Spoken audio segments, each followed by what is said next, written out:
കശ്മീരിലെ ബന്ദിപ്പോരയിലുണ്ടായ ഏറ്റുമുട്ടലിൽ ഒരു ഭീകരനെ സൈന്യം വധിച്ചു. ഇന്നലെ രാത്രി വെടിവെച്ച കേട്ട് സുരക്ഷാ സേന തെരച്ചിൽ ശക്തമാക്കിയിരുന്നു. പ്രദേശം സേനയുടെ വലയത്തിലാണ്. അർജുൻ പീതാംബരൻ വിവരങ്ങളുമായി ചേരുകയാണ്. അർജുൻ, ഇപ്പോഴും തെരച്ചിൽ തുടരുകയാണോ?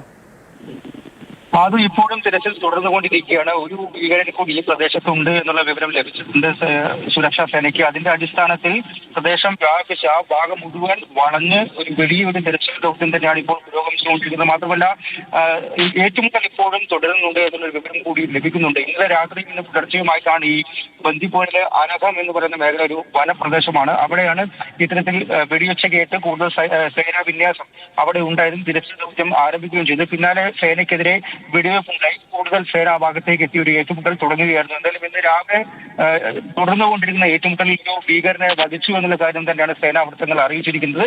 രണ്ടാമത്തെ ഭീകരന് വേണ്ടിയിട്ടുള്ള തിരച്ചിൽ ഇപ്പോഴും പുരോഗമിച്ചുകൊണ്ടിരിക്കുന്ന ഈ പ്രദേശത്ത് മേഖലയിൽ വലിയ രീതിയിൽ സുരക്ഷാ വിന്യാസമുണ്ട്. മറ്റ് ആളുകളെല്ലാം തന്നെ ആ പ്രദേശത്ത് നിന്നും മാറ്റി പാർപ്പിച്ചിട്ടുണ്ട്. അർജുൻ പീതാംബരൻ വിവരങ്ങൾ നൽകിയത്.